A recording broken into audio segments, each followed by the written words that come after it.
사무엘하 4장.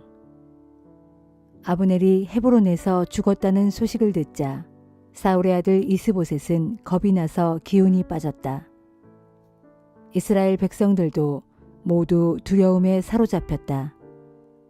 그때 사울의 아들 이스보셋에게는 군대를 지휘하는 2명의 지도자가 있었다.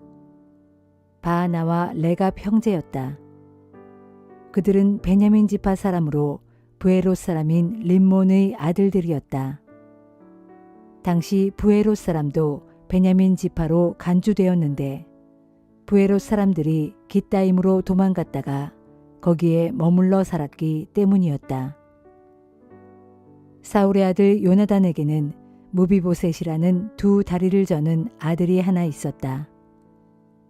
그의 아버지 요나단과 할아버지 사울이 전쟁 중 이스라엘에서 죽었을 때 그는 겨우 5살이었다. 그의 유모가 그를 업고 도망치다가 떨어뜨려서 2 다리를 다 절게 된 것이다.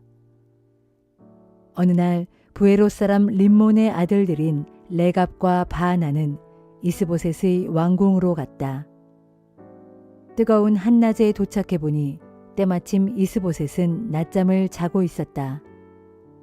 그들은 밀을 가지고 온 사람들처럼 꾸미고 궁 안으로 들어가서 이스보셋의 배를 찔러 죽였다. 그런 후 레갑과 그의 동생 바하나는 서둘러 궁을 빠져나왔다. 즉 그들이 궁 안에 들어갔을 때 이스보셋은 침대에 누워서 낮잠을 자고 있었다. 그래서 그들은 이스보셋의 배를 찔러 죽이고 그의 머리를 베어낼 수 있었다. 그들은 이스보셋의 머리를 가지고 밤새도록 아라바 길을 따라 도망쳤다. 마침내 그들은 헤브론 성읍의 다윗에게 가서 그에게 이스보셋의 머리를 바치면서 말했다.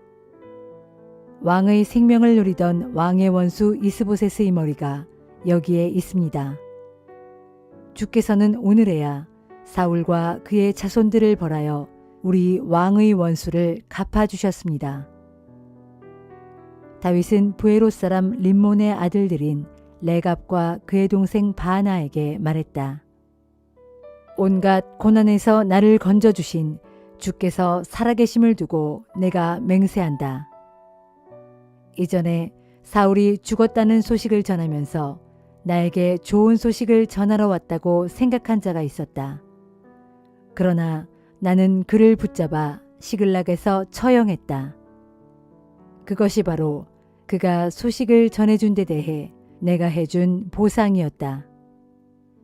그런데 하물며 자기 집 침실에서 잠자고 있는 죄 없는 사람을 죽인 악인들에게는 더 말해 무얼 하겠느냐. 그의 피에 대한 대가로 이제 나는 너희를 이 땅에서 없애버리고 말겠다. 다윗은 부하들에게 그 암살자들을 처형하라고 명령했다. 다윗의 부하들이 레갑과 바하나를 죽이고 그들의 손과 발을 모두 자른 다음 그 시체를 헤브론 연못가에 매달았다. 그리고 이스보셋의 머리는 헤브론에 있는 아브넬의 무덤에 장사해 주었다.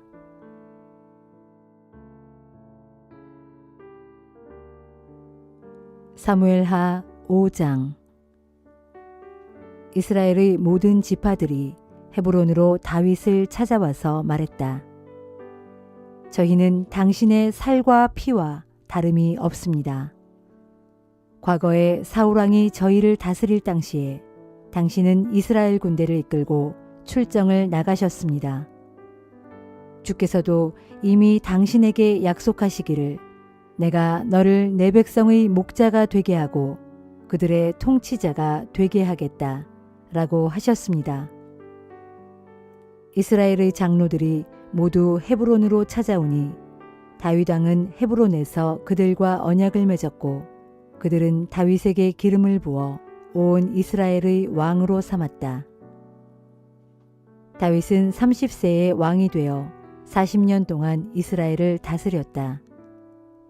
헤브론에서 7년 6개월 동안 유다를 다스리고 예루살렘에서 33년 동안 유다를 포함하여 온 이스라엘 전체를 다스렸다. 다윗이 부하들을 거느리고 예루살렘으로 출동하여 그곳에 사는 여부수 사람들을 치려고 하자 그들이 말했다. 너희는 여기에 한 발자국도 들어올 수 없을 것이다. 너희쯤은 소경과 절름발이라도 능히 물리칠 수 있다. 그들은 다윗이 자신들의 견고한 성읍에 들어올 수 없을 것이라고 생각한 것이다. 그러나 다윗은 시온성을 공격하여 그곳을 점령한 후 다윗성이라고 불렀다. 그날 다윗은 이런 명령을 내렸다. 누구든지 여부수 족속을 정복하려는 자는 수로를 타고 들어가서 다윗의 적들인 저 소경과 절름발이들을 공격하라. 그리하여 소경과 절름발이는 왕궁에 들어갈 수 없다는 속담이 생겨나게 되었다. 다윗은 그 성읍에 거주해 살면서 그곳을 다윗성이라고 불렀다. 그리고 밀로 쪽에서부터 안쪽으로 성벽을 둘러싸았다. 전능하신 주 하나님께서 다윗과 함께 하셨기 때문에 다윗은 점점 더 강대해져 갔다. 이 무렵 두로왕 히람이 다윗에게 사절단을 보냈다. 그는 백향목과 목수와 석공들을 함께 보냈다.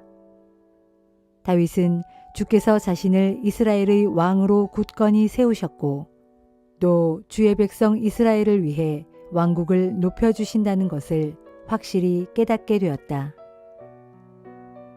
다윗은 헤브론을 떠난 후 예루살렘에서 더 많은 후궁과 아내를 취하였고 아들, 딸도 많이 낳았다. 예루살렘에서 태어난 그의 아들들의 이름은 삼무아, 소밥, 나단, 솔로몬, 이팔, 엘리수아, 네벡, 야비야, 엘리사마, 엘리야다, 그리고 엘리벨렛이다. 블레셋 사람들은 다윗이 이스라엘의 왕으로 기름 부음을 받았다는 소식을 들었다. 그래서 다윗을 잡으려고 총병력을 동원하여 올라왔다. 다윗은 이 소식을 듣고 요새로 내려갔다. 블레셋 사람들은 르바임 골짜기의 평원을 가득 메우고 있었다. 다윗이 주께 물었다. 제가 저 블레셋 사람들을 치러 올라가도 되겠습니까? 주께서 제게 저들을 넘겨주시겠습니까? 주께서 대답하셨다. 가라, 내가 블레셋 사람들을 네 손에 넘겨주겠다. 다윗은 바알브라심으로 가서 블레셋 족속을 크게 물리쳤다. 그런 후 이렇게 말했다. 홍수가 나서 모든 것을 휩쓸어 가듯 주께서 나의 원수들을 모조리 휩쓸어가 버리셨다. 그 후로 사람들은 그곳을 바알브라심이라고 불렀다. 그 말은 주께서 휩쓸어 버리셨다 라는 뜻이다. 블레셋 사람들은 그곳에다 자기들의 우상을 버리고 허겁지겁 도망쳤다. 그래서 다윗은 부하들과 함께 그 우상들을 모두 치웠다. 블레셋 사람들이 또다시 쳐들어와서 르바임 골짜기를 가득 메웠다. 출전에 앞서 다윗이 주께 묻자 주께서 대답하셨다. 그들을 정면에서 공격하지 말고 그들의 뒤로 돌아가 뽕나무 숲 앞에서 공격하라. 뽕나무 숲 위쪽에서 발자국 소리가 나거든 즉시 나가서 싸워라. 주께서 너보다 앞서 나가서 블레셋 군대를 쳐부술 것이다. 다윗은 주께서 명령하신 대로 따랐고 큰 승리를 거두었다. 다윗은 게바에서부터 게셀에 이르기까지 블레셋 사람들을 쫓아가면서 쳐부수었다.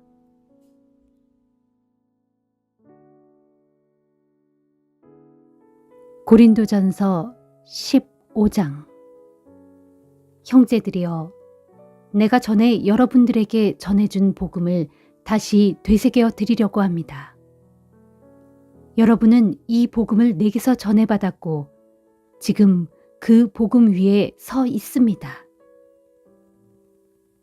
내가 여러분에게 전한 말씀을 여러분이 헛되이 믿지 않고 굳게 잡고 있다면 여러분은 그 복음에 의해 구원을 받을 것입니다. 나는 내가 전해받은 가장 중요한 것들을 여러분에게 그대로 전했습니다. 그것은 곧 그리스도께서는 성경에 기록된 대로 우리의 죄를 위해 죽으셨다는 것과 무덤에 묻히셨다는 것과 성경에 기록된 대로 사흘 만에 다시 살아나셨다는 것과 그리고 베드로에게 나타나시고 그런 다음 12 제자에게 나타나셨다고 하는 것입니다. 그 후에 그리스도께서는 500명이 넘는 형제들에게 동시에 나타나셨는데 그들 가운데 일부는 죽었지만 대부분은 아직도 살아 있습니다. 또 그 후에 그리스도께서는 주의 동생 야고보에게 나타나시고 그 다음에 다른 모든 사도들에게 나타나셨습니다. 그리고 맨 마지막으로 달도 채우지 못하고 태어난 사람 같은 한참 부족한 나에게까지도 나타나셨습니다. 나는 모든 사도들 가운데 가장 보잘것없는 사람입니다. 이전에 나는 하나님의 교회를 핍박했던 사람으로 사실 사도라고 불릴 자격조차도 없습니다. 그러나 오늘날 내가 나 된 것은 오직 하나님의 은혜로 말미암은 것입니다. 내게 베푸신 주님의 은혜가 헛되지 않아 나는 어느 누구보다도 더 열심을 내어 일했습니다. 하지만 그렇게 한 것은 내가 아니라 나와 함께 하신 하나님의 은혜로 한 것입니다. 그리하여 나나 그들이나 이렇게 복음을 힘껏 전하고 있으며 또한 여러분은 그 복음을 이렇게 믿었습니다. 그리스도께서 죽은 자들 가운데서 다시 살아나셨다고 전했는데도 어찌하여 여러분 가운데 더러는 죽은 사람의 부활이 없다고 말하는 것입니까? 죽은 사람의 부활이 없다면 그리스도께서도 다시 살리심을 받지 못한 채 아직도 죽은 상태로 계셔야 할 것입니다. 만일 그리스도께서 다시 살리심을 받지 못한 채 아직도 죽은 자들 가운데 그대로 계신다면 우리가 전한 것은 아무 쓸모없는 헛된 것이며 여러분의 믿음 또한 헛됩니다. 더 나아가 우리 모두 하나님의 거짓 증인으로 드러나게 될 것입니다. 하나님께서 그리스도를 다시 살리지 못하셨는데도 우리가 다시 살리셨다고 증언해 왔기 때문입니다. 만일 죽은 자가 다시 살아나는 일이 없다면 그리스도께서도 다시 살리심을 받지 못하고 아직 죽은 상태로 계셔야 합니다. 만일 그리스도께서 다시 살리심을 받지 못하셨다면 여러분의 믿음도 몽땅 헛된 것이고 여러분은 여전히 죄 가운데 있게 됩니다.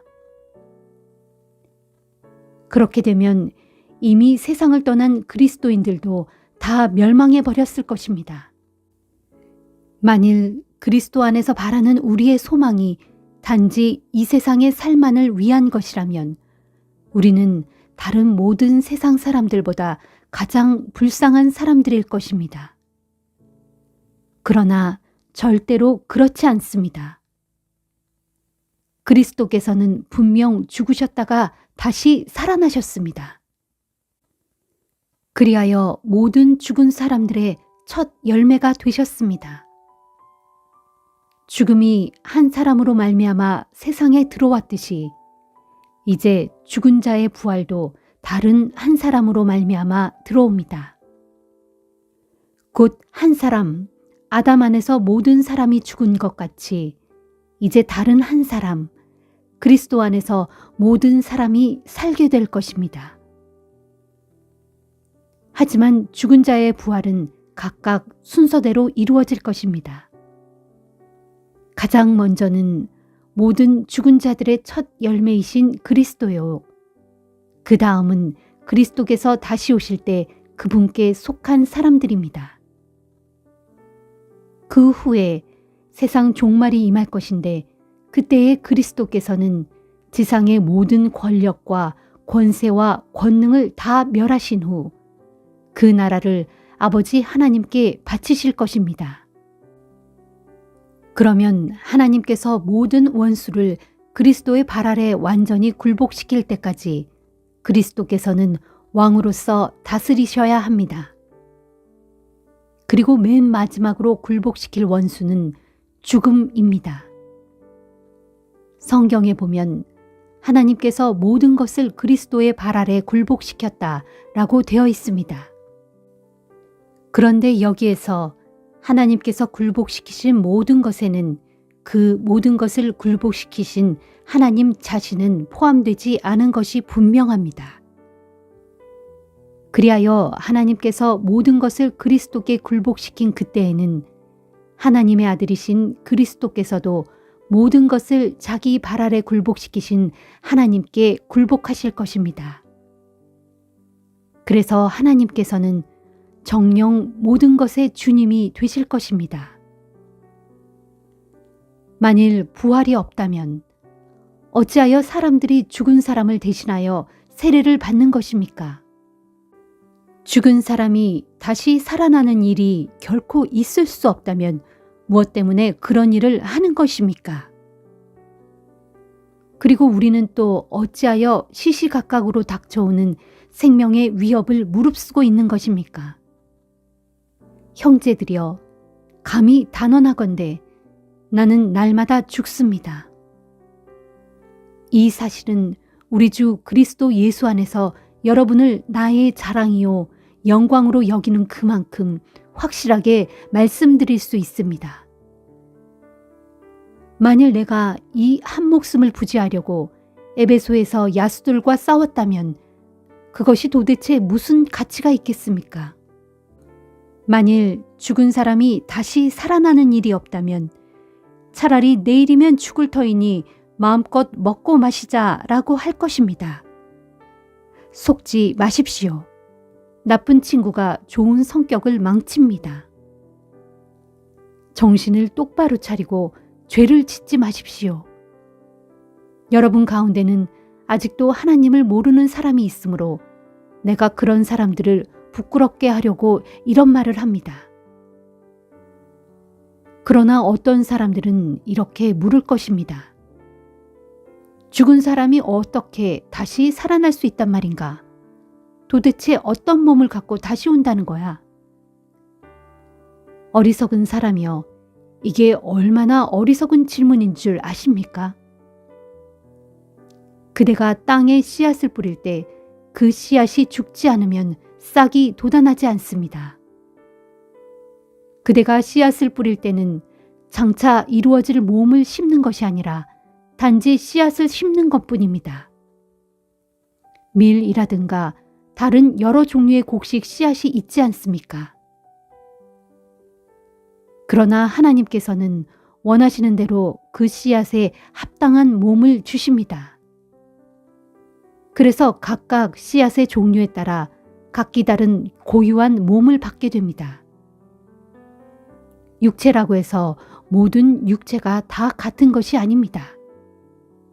사람에게는 사람의 육체가 있고 동물들도 저마다 다른 육체가 있으며 새들과 물고기들도 저마다 다른 육체를 지니고 있습니다. 또 하늘에 속한 몸도 있고 땅에 속한 몸도 있습니다. 그래서 하늘에 속한 몸의 영광이 다르고 땅에 속한 몸의 영광이 서로 다릅니다.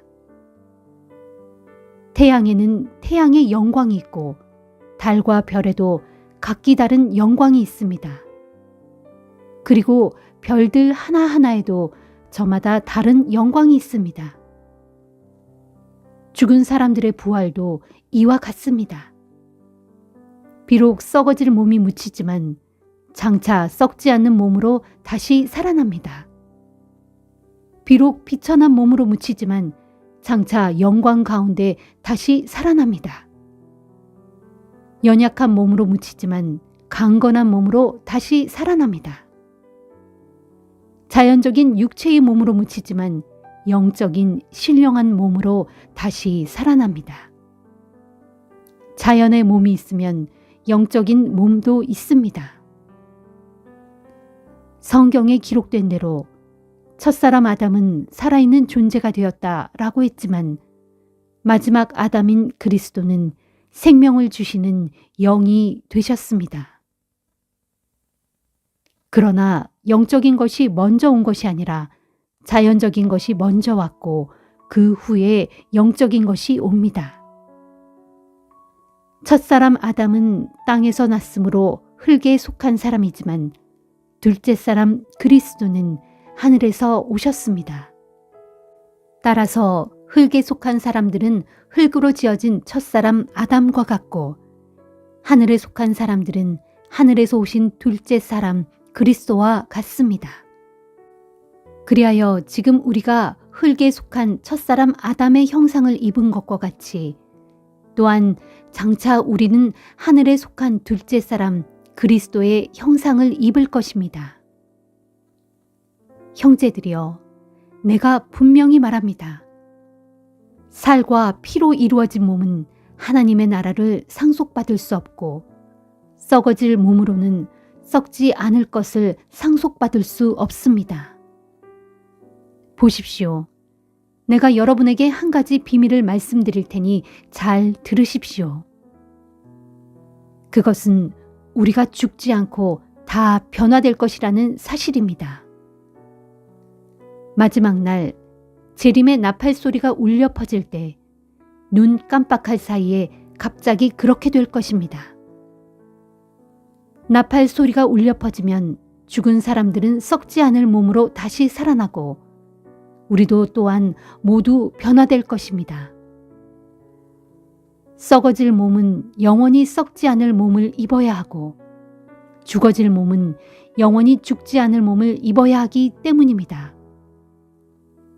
썩어질 이 몸이 썩지 않을 몸을 입고 죽어질 이 몸이 죽지 않을 몸을 입을 그때에 비로소 성경에 기록된 말씀이 이루어질 것입니다.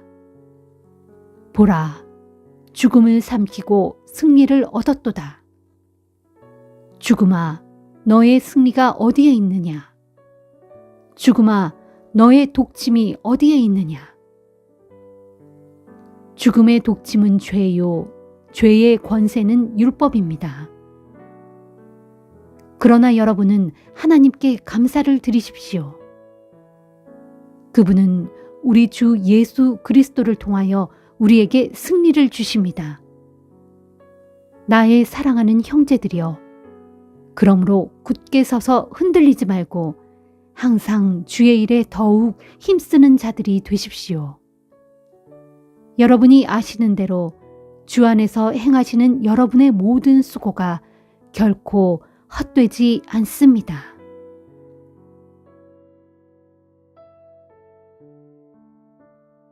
에스겔 13장. 주의 말씀이 내게 내렸다.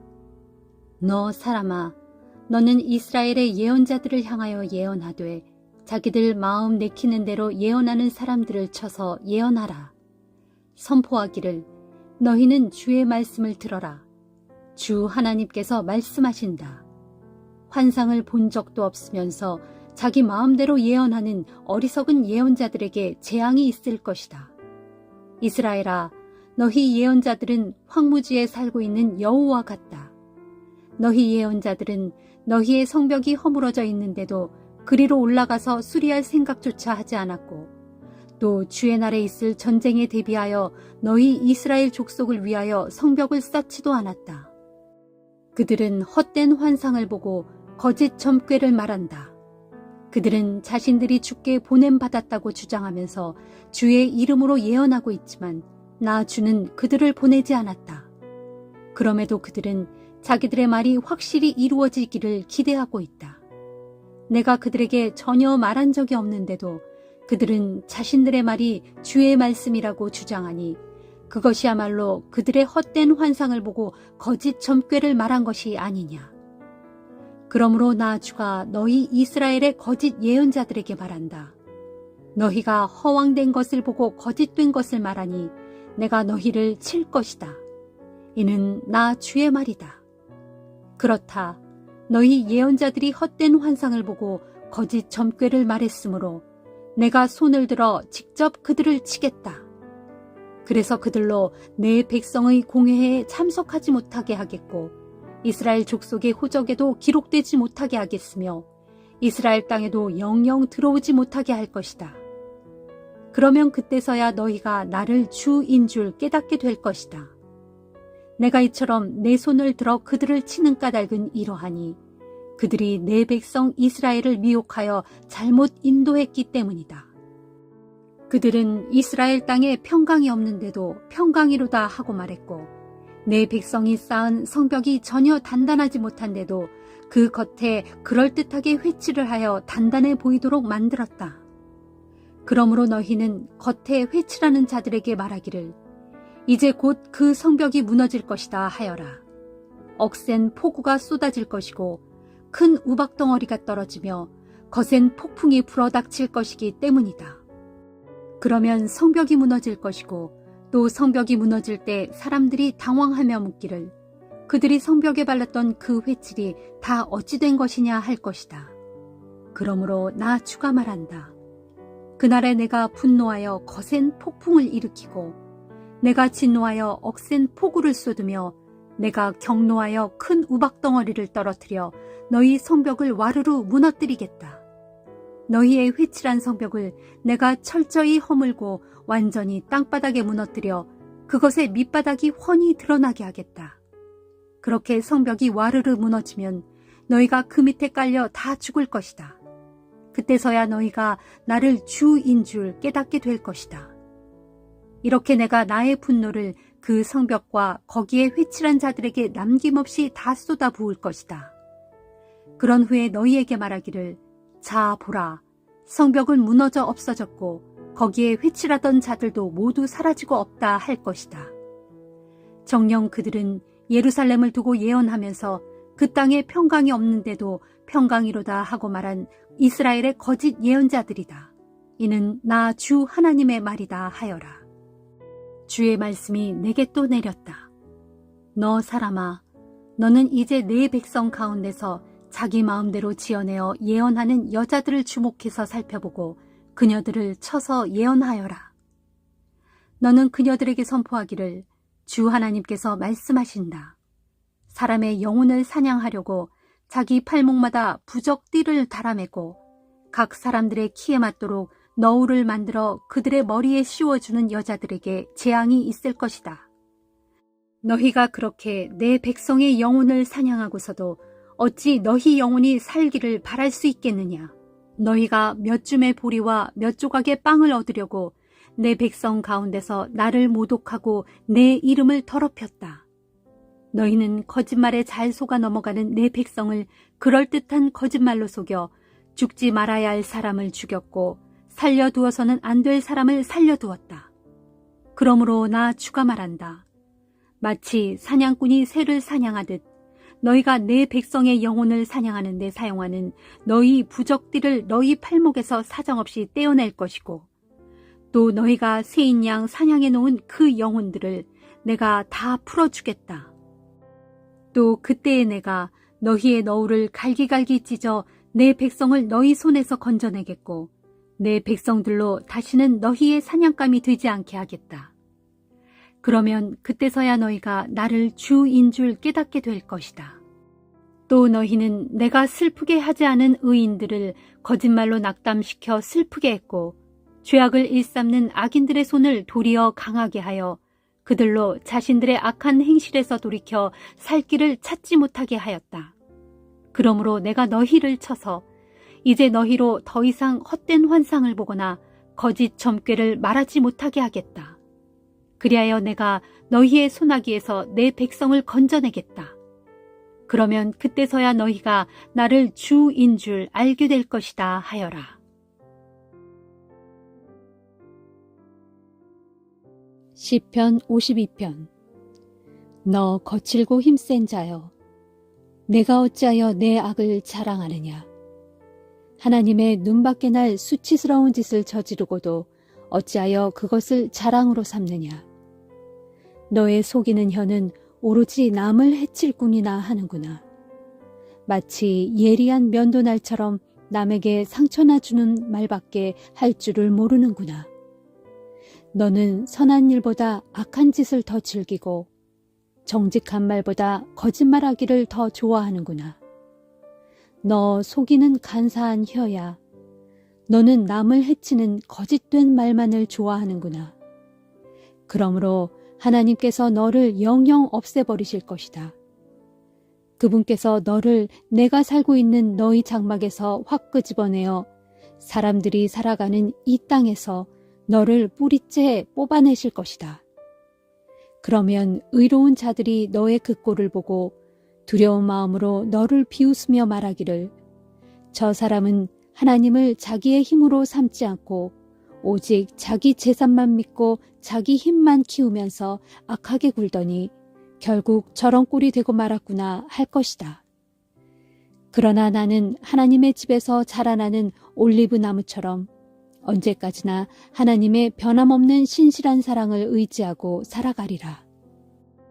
이 몸은 주께서 하신 일을 항상 생각하며 영원히 주님을 찬양하겠고 주님을 믿는 모든 성도들 앞에서 주의 선하신 이름을 영원히 받들며 찬양하리라.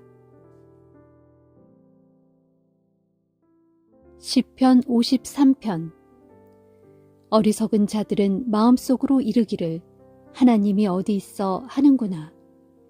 그런 자들은 썩을 대로 썩어서 악한 짓만을 일삼으니 선한 일을 하는 사람이라고는 찾아볼 수가 없구나. 하나님께서는 저 하늘에서 땅 위의 사람들을 내려다보시며 혹시나 깨달은 사람이 있는지 혹시나 하나님을 찾는 사람이 있는지 자세히 살펴보신다. 그러나 저마다 등을 돌려 다른 길로 빗나가니 하나같이 틀려먹었구나. 어쩌면 그리도 하나같이 썩었는지 선한 일을 하는 사람은 아무도 없구나. 정말 한 사람도 찾을 수 없구나. 악을 행하는 자들은 하나같이 어쩌면 그리도 무식한지 그들이 밥 먹듯이 내 백성을 착취하면서도 하나님을 전혀 찾지 않는구나. 그들이 아무 두려워할 것이 없는데도 무서워 벌벌 떠는 것은 하나님께서 자기 백성을 해친 원수들의 뼈를 부러뜨려 산산이 흩으셨기 때문이도다. 하나님께서 그들을 물리치셨으므로 그들이 수치를 당하는구나. 오 하나님, 시온에서 나오셔서 이스라엘에게 구원을 베풀어 주소서. 하나님께서 자기 백성을 포로된 땅에서 이끌어내시어 그들의 땅으로 되돌려 보내실 때에 야곱은 즐거워하고 이스라엘은 기뻐할 것입니다. 시편 54편. 오 하나님, 주의 이름으로 나를 구원해 주소서. 주의 권세로 이 몸의 올바름을 변호해 주소서. 하나님, 나의 기도를 들어주소서. 내가 입을 열어 주께 아뢰는 소리에 귀를 기울여 주소서. 무법자들이 나를 치려 몰려오고 있고 압제자들이 내 목숨을 노리고 있습니다. 저들은 하나님을 안중에도 두지 않는 난폭한 자들입니다. 그러나 하나님께서는 나를 돕는 분이시고 주님은 나를 든든히 붙들어 주시는 분입니다. 그러니 주께서는 나를 해치려는 저자들의 악행을 저들에게 되돌려 주소서. 주의 성실하심으로 저들을 모조리 없애버리소서. 그리하시면 내가 기꺼운 마음으로 주께 희생 제물을 바치겠습니다. 오 주여, 주께서는 선하시니 내가 주의 이름을 영영 찬송하겠습니다. 진실로 주께서는 모든 고난 가운데서 나를 건져주셨고 또한 나의 이 두 눈으로 원수들이 망하는 꼴을 똑똑히 보게 하셨습니다.